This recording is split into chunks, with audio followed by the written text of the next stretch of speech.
Hey, what's going on, guys? Shane here. Today we're going to talk about how to maximize the impact of your shots, talking about punches and kicks, because this is something that I've found in my research talking with traditional Taekwondo and karate guys, but also studying boxers, especially Triple G. Not only can he generate a ton of power, he's great at maximizing the impact of his punches. So we're going to take a look at how you can do the same. But before we do that, have you subscribed yet to Fight Tips? You got to click that subscribe button. Get the Fight Tips before your opponent does, then watch the rest of this video. Did you click it? All right, cool. Let's do it. Okay, so to demonstrate today's video, we're going to be on the heavy bag, but notice I'm not wearing gloves because the first point is knuckle connection or point of impact, right? If we're throwing elbows, knees, kicks, it all depends on the point of impact and the proper alignment of our limbs when throwing that shot. So let's talk about punches. When Triple G throws a shot, you'll notice that oftentimes when he throws a left hook to the body, he goes palm up. And almost no one teaches that. Everyone teaches the shovel hook, and it's almost like a hybrid between an uppercut and a hook. And they talk about digging up towards the spine, but the palm's facing up. So why does Triple G go palm down, and why does he take everyone out with that body shot? And the reason for it is because he concentrates it all into these two knuckles. He gets a really nice whip and torque into his hook, so he's got a ton of power. But if it's all being concentrated into these two knuckles, or maybe just this index knuckle, then all of this power is getting generated right into that one point of contact, and then it's transferring into the ribs, into the liver, into his opponent's body, okay? So if all that's being concentrated into one area, it's gonna hurt a lot, as opposed to maybe a smack, or maybe something a little bit wider to where it's gonna be dispersed over a larger area. So it may not be, it may not do as much damage because of the dispersion, right? When we block kicks, we try to block with 3 different points. We call it a 3-point block, so that we don't take it all just on the forearm and shatter our forearms. We want to disperse it over these 3 areas. And it's the same idea. We want to concentrate it, and we want to generate all that force and transfer it into the target.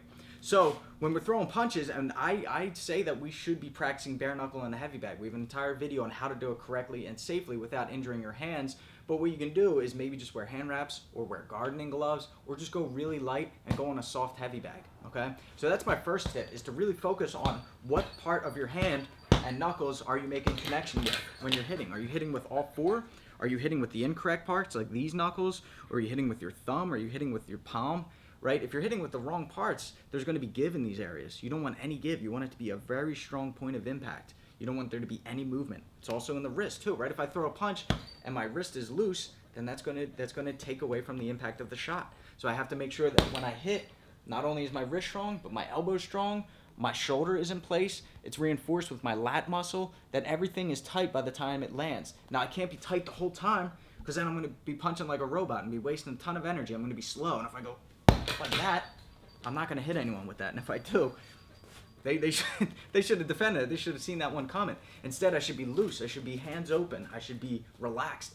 And then when I start to throw this punch, that's when the squeeze starts to happen. And then when I hit, I have a nice tight fist, which is safe for my hand and sucks for them. Then the wrist, the elbow, the shoulder, like I said, all of that is in proper alignment, and it's all being concentrated into these 2 knuckles, or whatever the desired point of impact is. Maybe if it's a side kick, we're going with the heel and not the toes or the ball of the foot, which has give in the ankle, right? So we want to hit with the proper part. If I'm throwing the knee, if I'm throwing an elbow, all of these things have to come into play, and you have to think about it in the moment. You have to think about it in training so that when it comes time in the fight, your body just knows how to do it without thinking, okay? It's got to be second nature. The next thing is knowing at what point are you going to stop pushing and are you going to start pulling? At what point do you stop extending and what point do you start retracting, okay? If I do it too soon, let's say I throw a jab, but I start pulling before it even lands, or maybe just as it lands, then I'm going to pull my punch and there's not going to be anything on it, right? Because I pulled it too early.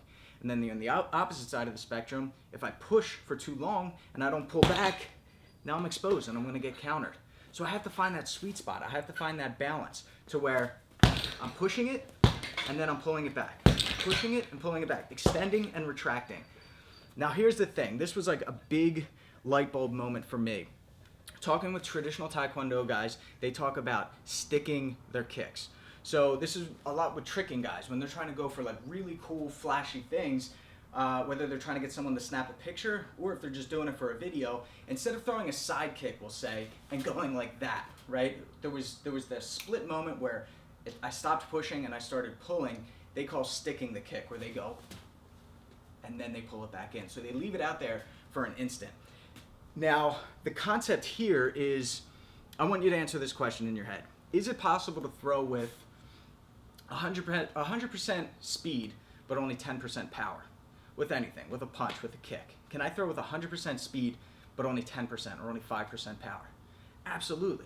That's control. That's point of impact, right? If I throw 100% speed on the bag, but only 10% power, 100% speed, right? But I'm just touching it, and it's almost superficial. Maybe only just hit their skin or first couple layers of skin. But if I want to go through the bone and I want to hit to the brain, then that's impact, and that's how much of a follow through I have. But also, do I stick it? Do I leave it there for a second? If you start to watch boxers, it depends on what they're going for, but they will stick their punches to where they leave it out there for just a split second. And again, it's a balance. It's a timing thing to where if you leave it out there too much, you're exposed. You're going to get countered.